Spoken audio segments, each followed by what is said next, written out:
저는 지금 한국에서 조용히 살아가고 있는 한 탈북 여성입니다. 오늘은 탈북하는 중 생이별했던 남편과 국정원 조사실에서 다시 만났던 이야기를 들려드리려 합니다. 이 이야기는 영화가 아니라 제가 직접 겪은 제 인생 이야기입니다. 영상 끝까지 함께 해주시면 왜 우리가 끝내 포기하지 않았는지, 왜 지금 이 순간이 기적인지 함께 느끼실 수 있을 겁니다. 시작 전 구독과 좋아요 큰 힘입니다. 김연희 씨, 잠깐 이쪽으로 나와 보시겠어요? 저는 그때 한국에 막 들어와 국가정보원 합동조사실에서 조사를 받던 중이었습니다. 하얀 형광등 아래 창문 하나 없는 좁은 방.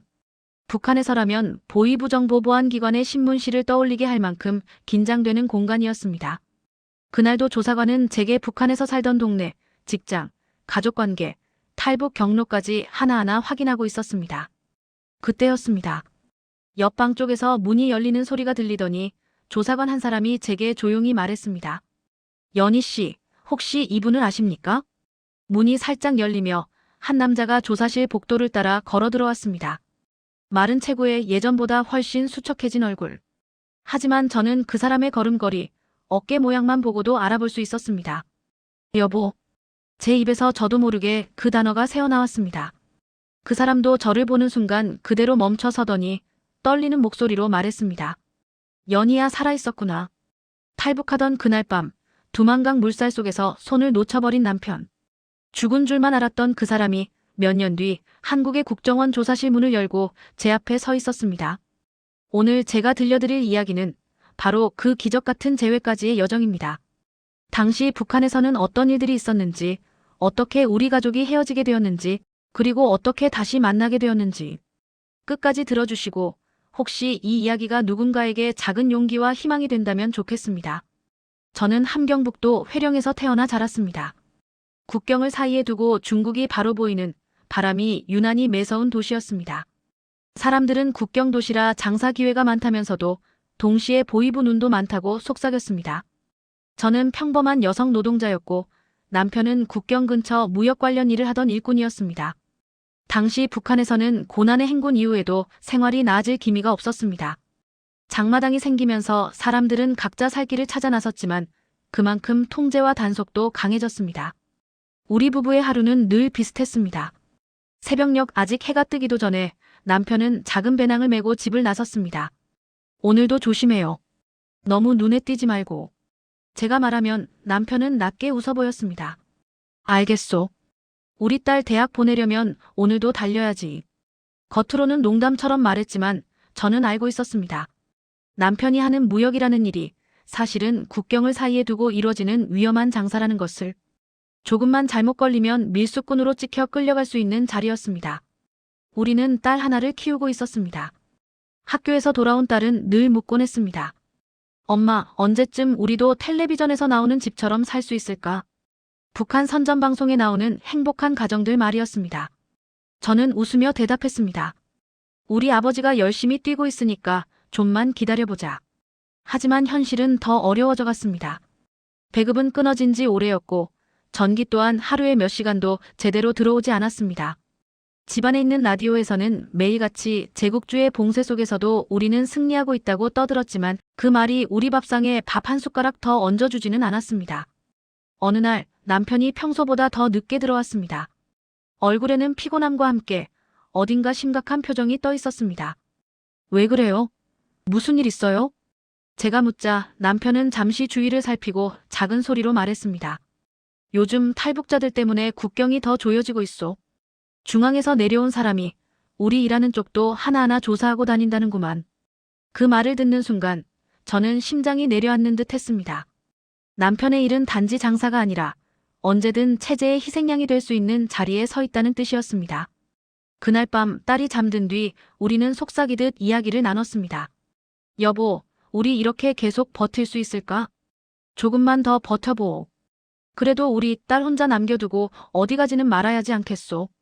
하지만 시간이 지나면서 그 조금만 더가 우리를 점점 벼랑 끝으로 몰고 가고 있었습니다. 국경도시 회령의 밤은 늘 조용했습니다. 그 조용함 속에서 사람들은 생존을 위해 움직였고 우리 가족도 그 가운데 끼어 하루하루를 버티고 있었습니다. 하지만 그때는 몰랐습니다. 곧 닥쳐올 사건이 우리 가족을 갈라놓고 제 인생 전체를 바꿔버릴 줄은요. 어느 겨울날이었습니다. 회령 장마당 근처에서 잘 알고 지내던 이웃집 아저씨가 끌려갔다는 소문이 돌았습니다. 중국에 다녀왔다는 이유였습니다. 그날부터 저는 이 나라가 우리를 지켜주지 않는다는 사실을 뼈저리게 느끼기 시작했습니다. 그 아저씨는 원래 우리 딸에게 사탕도 가끔 사주고 남편과 함께 술 한 잔도 나누던 사람이었습니다. 그런데 갑자기 보이부 트럭이 들이닥치더니 그를 머리를 숙인 채 끌고 갔습니다. 사람들은 아무 말도 하지 않았습니다. 창문 사이로, 문틈 사이로 그 장면을 그저 보고만 있었을 뿐입니다. 그날 밤 남편이 말했다. 저 사람 큰 죄 지은 것도 없다오. 중국에 있는 친척 만나러 갔다가 운이 나쁘게 걸린 거지. 제가 속삭였습니다. 그러니까 우리한테는 법도 보호도 없는 거네요. 그냥 찍히면 끝인 거네요. 남편은 대답하지 못했습니다. 얼마 후 남편에게도 이상한 움직임이 감지되었습니다. 그가 일하는 쪽에 중앙에서 내려온 간부가 하나 배치되었고 하루는 그 사람이 남편을 따로 불러 이렇게 물었다고 했습니다. 당에 대한 충성심은 확실한가? 혹시 중국 쪽 사람들과 이상한 말 나누지는 않았는가? 그 이야기를 들은 날 저는 마음속 깊이 깨달았습니다. 이 땅에서 우리는 언제든 누군가의 희생양이 될 수 있다. 점점 더 많은 사람들이 몰래 속삭였습니다. 중국으로 건너가면 거기서 한국으로 갈 수 있다더라. 한번 나가면 다시 돌아오지 못한다더라. 그래도 거기가 여긴 아니래. 처음에는 그런 이야기조차 듣기 싫었습니다. 탈북이라는 단어는 저에게 너무 두려운 말이었습니다. 하지만 시간이 지날수록 저는 점점 다른 생각을 하게 되었습니다. 어느 날 딸이 제게 물었습니다. 엄마, 나도 나중에 크면 이 나라 떠날 수 있어? 그 질문이 제 가슴에 깊게 박혔습니다. 이 아이에게도 지금의 고통을 그대로 물려줄 것인가 아니면. 그날 밤 저는 남편에게 처음으로 조심스럽게 말했습니다. 여보, 우리 여기서 평생 살 수 있을까요? 아니면 언젠가는 정말 다른 길을 생각해야 하지 않을까요? 남편은 한참 동안 아무 말도 하지 않다가 마침내 낮게 한숨을 쉬며 대답했습니다. 나도 요즘 그런 생각을 하고 있었소. 그날 이후 우리 대화에는 항상 만약이라는 단어가 따라다녔습니다. 만약 이 나라를 떠난다면, 만약 다른 곳에서 산다면, 만약 우리 딸이 자유롭게 자랄 수 있다면, 그리고 그 만약이 머릿속에서 점점 구체적인 계획으로 변해가기 시작했습니다. 그것이 바로 우리 가족을 갈라놓을 탈북 여정의 시작이었습니다. 탈북을 결심한다는 건 삶과 죽음 중 하나를 고르는 것과 같았습니다. 들키면 끝이고 성공해도 다시 돌아올 수 없는 길. 하지만 더 이상 버틸 수 없다는 마음이 우리를 그 결심으로 몰고 갔습니다. 우리는 먼저 말을 줄였습니다. 탈북을 생각하기 시작한 순간부터 서로조차도 함부로 그 말을 입 밖에 내지 않았습니다. 아무것도 모르는 척 평소처럼 지내야 했습니다. 남편은 기존에 알고 지내던 중국 쪽 연락선을 떠올렸습니다. 중국 편에 서 있는 조선족 중국 국적의 조선인 한 명이 있었고 그가 위험하지만 믿을 만한 사람인지 오랫동안 지켜본 적이 있었습니다. 연희, 그 사람한테 한번 떠볼까 하오. 위험하지 않겠어요? 이미 위험한 길 위에 올라탄 거요. 다만 누구를 믿느냐가 문제지. 남편은 몇 번의 조심스러운 접촉 끝에 그 조선족 브로커와 약속을 잡았습니다. 두만강 건너편에서 기다릴 테니 날짜와 시간을 맞추자는 답을 받았습니다. 집안에서는 준비가 시작되었습니다. 짐은 최소한으로 줄여야 했습니다. 사진, 옷, 소중한 물건들도 거의 다 내려놓았습니다. 이건 가져가면 안 돼. 혹시라도 검문당할 때 나오는 건 위험해. 저는 딸의 사진 한 장만 깊숙이 옷 속에 숨겼습니다. 그리고 마지막까지 망설였습니다. 우리 딸은 어떻게 할 것인가? 결국 우리는 결정했습니다. 남편과 제가 먼저 나가고 딸은 나중에 친척을 통해 보내기로. 그때 딸은 아직 너무 어렸고 두만강의 겨울 물살은 아이에게 너무 위험했습니다. 딸을 무릎에 앉히고 저는 눈물을 참고 말했습니다. 엄마 아빠가 잠깐 먼데 다녀올게. 조금 있다가 우리 다시 꼭 만나는 거야. 알았지? 딸은 상황을 다 이해하지 못했지만 눈망울이 촉촉해진 채로 고개를 끄덕였습니다. 금방 와야 돼. 엄마. 그 말이 제 가슴을 찢어놓았습니다. 우리는 탈출 날짜를 한겨울 밤으로 잡았습니다. 눈보라가 휘몰아치고 강물이 얼어붙는 시기. 사람들이 나오기 싫어하는 그 밤이 우리에게는 유일한 기회였습니다. 탈출 전날 밤, 저는 잠을 이루지 못했습니다. 남편의 숨소리, 딸의 잠든 얼굴, 집안의 모든 것이 마지막인 것만 같았습니다. 내일 이 시간에 우리는 어디에 있을까? 같이 있을 수는 있을까? 그 질문에 답해줄 사람은 아무도 없었습니다. 우리가 떠나던 밤, 두만강은 잔혹할 만큼 조용했습니다. 눈발이 얼굴을 때리고 얼음 사이로 시커먼 물이 보였습니다. 그 강을 건너지 못하면 우리는 끝이었습니다. 그리고 그 강을 건너는 순간 저는 남편의 손을 놓치고 말았습니다. 우리는 어둠을 틈타 두만강 변숲으로 이동했습니다. 조선족 브로커가 맞은편에서 손전등을 아주 약하게 흔들며 신호를 보냈습니다. 지금이요. 경계병 교대 시간이라 공백이 있어. 빨리 움직여야 해. 남편이 제 손을 꼭 잡았습니다. 연희야, 절대로 손 놓치지 마로. 응, 절대로. 강가에 내려서자 얼음이 삐걱거리는 소리가 들렸습니다. 몇 발짝 옮길 때마다 균열이 났고 발밑에서부터 공포가 올라왔습니다. 그때였습니다. 뒤쪽 언덕에서 군인의 고함이 들렸습니다. 야, 거기 누구야? 곧이어 손전등 불빛이 우리 쪽을 향해 휙 돌아왔습니다. 뛰어! 남편이 제 팔을 잡아 끌었습니다. 우리는 차가운 바람을 가르며 얼음 위를 뛰기 시작했습니다. 발 아래 얼음이 깨지며 물이 튀었습니다. 그 순간 총성이 울렸습니다. 탕! 탕! 제 옆을 스친 뭔가가 얼음을 깨고 물속으로 박혔습니다. 나는 비틀거리다 그만 얼음 틈에 한쪽 발이 빠졌습니다. 아! 차가운 물이 순간 다리를 잡아당겼고 균형이 무너졌습니다. 남편이 저를 붙잡으려 손을 내밀었습니다. 연희야, 손잡아! 우리는 서로의 손을 붙들었지만 얼음이 더 크게 갈라지며 남편과 나 사이가 벌어졌습니다. 또 한 번의 총성과 함께 남편이 서 있던 얼음판이 크게 흔들렸습니다. 여보, 빨리 건너가. 남편이 소리쳤습니다. 안 돼. 같이 가야지. 지금 안 가면 둘 다 끝이요. 빨리. 그 순간 제 뒤편에서 조선족 브로커의 외침이 들렸습니다. 여보, 이쪽으로. 당장 뛰어요. 빨리. 저는 본능적으로 몸을 돌려 중국 쪽으로 뛰었습니다. 눈물이 앞을 가렸고 뒤를 돌아볼 용기가 나지 않았습니다. 중국 쪽 갈대숲 안으로 몸을 던지는 순간 뒤에서 얼음이 크게 무너지는 소리가 들렸습니다. 그리고 남편의 목소리가 마지막으로 들려오는 것 같았습니다. 연희야, 꼭 살아. 갈대숲 속에 쓰러지며 저는 한참을 울었습니다. 남편이 강물에 빠졌는지 잡혀갔는지 살아있는지조차 알 수 없었습니다. 그날 밤 저는 남편을 강 위에 두고 혼자 살아 넘어온 사람이 되었습니다. 그리고 그 죄책감은 한국에 와서도 오랫동안 저를 괴롭혔습니다. 중국 땅을 밟았지만 저는 한 발짝도 제대로 딛지 못했습니다. 남편 없이 홀로 살아남은 몸이라는 생각에 다리가 풀려버렸습니다. 그러나 멈춰 설 수는 없었습니다.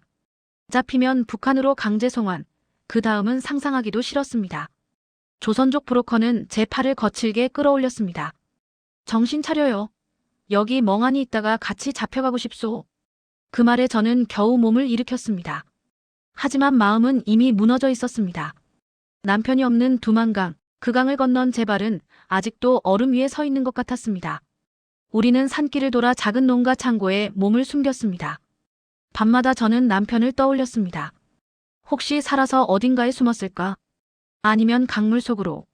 답을 알 수 없는 질문이 제 마음을 계속 파고들었습니다. 브로커는 한국행 루트를 설명했습니다. 지금 중국 내 단속이 심해서 오래 머물수록 위험해.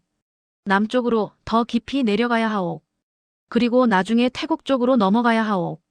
중국 공안은 탈북자를 발견하면 신고했고 많은 탈북자들이 다시 북한으로 끌려갔습니다. 붙잡혀 돌아간 사람들에 대한 소문은 참혹했습니다. 그래서 저는 살아남기 위해서라도 계속 움직여야 한다는 걸 알았습니다. 도피 생활 동안 저는 자기 자신과 싸워야 했습니다. 내가 남편을 두고 혼자 도망친 건 아닐까? 조금만 더 버텼으면 같이 나왔을지도 모른대. 그 죄책감이 저를 잠 못 이루게 했습니다. 그러나 동시에 저는 한 가지 약속을 마음속에 새겼습니다. 내가 살아야 언젠가 남편의 소식이라도 찾을 수 있다. 살아야 딸에게 미안해도 얼굴을 들 수 있다. 그렇게 몇 달에 걸친 도피 끝에 저는 브로커의 안내로 태국 국경까지 가게 되었습니다. 밤마다 산을 넘고 낮에는 숨고 해녀 같은 탈북자들끼리 모여 있다가도 밀고자가 있을까 조심해야 했습니다. 마침내 태국 군인들에게 붙잡혀 구금되었을 때 저는 오히려 안도의 한숨을 내쉬었습니다. 이제 북한으로는 안 돌려보내겠지. 그리고 그곳에서 저는 한국행 대기자 명단에 이름을 올리게 되었습니다. 중국에서의 도피는 제게 두 가지를 남겼습니다. 끝을 모르는 공포와 끝까지 포기하지 않겠다는 결심. 남편이 살아있는지 모르는 상태에서 오직 살아서 진실을 확인하겠다는 마음 하나로 버텼습니다. 그리고 드디어 한국행 비행기에 오르는 날이 찾아왔습니다. 한국행 비행기 안에서 저는 창밖을 오래 바라봤습니다. 이제 정말 다른 세상에 가는구나. 두려움과 설렘이 뒤섞인 감정 속에서 한 사람의 얼굴이 계속 떠올랐습니다. 두만강 얼음 위에 남겨두고 온 남편이었습니다. 비행기가 착륙하고 한국 땅에 첫 발을 디뎠을 때 공기는 낯설 만큼 따뜻했습니다. 그러나 곧바로 우리는 국정원 합동조사실로 이동했습니다. 탈북자라면 누구나 거쳐야 하는 절차라고 했습니다. 조사실은 깔끔했지만 닫힌 문과 형광등, CCTV는 북한의 보위부 신문실을 떠올리게 했습니다. 하지만 한 가지 다른 점은 이곳 사람들은 제게 소리 지르지 않았고 손찌검을 하지도 않았다는 것이었습니다. 북에서 어디에 살았습니까? 남편은 어떤 일을 했습니까? 탈북 과정에서 본 것들을 자세히 말해주실 수 있습니까? 조사관들은 조용한 목소리로 물었습니다. 그들의 질문에 대답하면서 저는 자연스럽게 남편 이야기를 꺼낼 수밖에 없었습니다. 두만강을 건너던 날 남편과 저는 손을 잡고 있었어요. 그런데 얼음이 깨지면서 저는 중국 쪽으로 밀려가고 남편은 그 자리에 남았어요. 그 뒤로는 소식을 들은 적이 없습니다. 조사관은 제 말을 묵묵히 들으며 메모를 했습니다. 그리고 마지막에 이렇게 물었습니다. 혹시 남편이 살아있을 거라고 지금도 생각하십니까? 저는 한참을 고민하다 천천히 고개를 끄덕였습니다. 네. 아직도 어딘가에 살아있을 거라고 믿어요. 그래야 제가 버틸 수 있으니까요. 그 대답을 들은 조사관의 눈빛은 조금 더 부드러워졌습니다. 며칠이 지났습니다. 조사실에서의 질문은 점점 구체적이고 세밀해졌고 저 역시 조금씩 마음의 벽을 낮추게 되었습니다. 그러던 어느 날 조사관 한 사람이 조심스럽게 말했습니다. 김연애 씨, 오늘은 일정이 조금 다를 수 있습니다. 다른 분과 대면하실 수 있습니다. 그 말의 의미를 그때 저는 전혀 이해하지 못했습니다. 그날 오후 저는 조사관을 따라 익숙한 복도를 걸어 나갔습니다. 하얀 벽 닫힌 문들, 그 사이로 들려오는 낮은 목소리들. 그 복도 끝에서 제 인생의 두 번째 큰 문이 열리게 될 줄은 상상도 못한 채로 말입니다. 연희 씨, 잠깐 이쪽으로 나와 보시겠어요? 조사관의 부름에 저는 의자를 밀고 일어섰습니다. 익숙한 조사실을 벗어나 복도를 따라 걷는 동안 제 심장은 이상하게 빨리 뛰기 시작했습니다. 무슨 일이 생긴 걸까? 불안과 기대가 뒤섞인 감각 속에서 저는 복도 끝 작은 방 앞에 멈춰 섰습니다. 조사관은 문고리를 잡고 저를 한번 바라보았습니다. 혹시 감당하기 어려운 일이더라도 너무 놀라지 마시고 천천히 보셔도 됩니다. 그 말이 끝나기도 전에 문이 철컥 소리를 내며 열렸습니다. 방 안에는 한 남자가 앉아 있었습니다. 수척해진 얼굴, 하지만 선한 눈매, 약간 굽은 어깨와 손등에 난 오래된 상처까지. 저는 그 모습을 보는 순간 시간이 멈춘 것 같았습니다. 여보. 제 입에서 그 단어가 저절로 흘러나왔습니다. 남자는 천천히 고개를 들었습니다. 그리고 저를 바라보더니 믿을 수 없다는 듯 자리에서 일어섰습니다. 연희야. 정말 너야? 그 목소리. 얼음 위에서 저를 밀어내며 살아서 가라고 소리치던 그 목소리였습니다. 순간 제 다리는 힘이 풀려버렸고 저는 그 자리에 주저앉았습니다. 남편이 서둘러 다가와 저를 부축했습니다. 조사관들은 조용히 문을 닫고 우리에게 잠시 시간을 주었습니다. 여보, 난 당신 죽은 줄 알았어. 나도 연희야, 널 강에 두고 보내고 나서 매일매일 지옥 속에서 살았어. 남편은 두만강에서 얼음이 깨진 후 강물에 빠졌다가 간신히 기어 나왔다고 했습니다. 그 자리에서 바로 잡히진 않았지만 곧 국경 근처에서 보위부에 체포되었습니다. 그는 몇 년 동안 노동단련대와 구류장을 전전하다 기회를 틈타 다시 국경으로 향했습니다. 그리고 뒤늦게 중국으로 건너가 숨는 생활을 계속하다가 저와 비슷한 경로로 태국을 거쳐 한국에 들어오게 된 것이었습니다. 나도 당신이 이미 한국에 갔을지 모른다고 생각했소. 그래서 죽기 전에 한 번이라도 찾아보려고 여기까지 온 거요. 우리의 이야기를 들은 조사관은 조용히 한숨을 내쉬며 말했습니다. 두 분 다 정말 기적처럼 살아남으셨네요. 그날 국정원 조사실은 북한에서 상상하던 공포의 신문실이 아니라 우리가 서로를 다시 찾은 작은 기적의 방이 되었습니다. 지금 저는 한국에서 남편과 함께 조용히 살아가고 있습니다.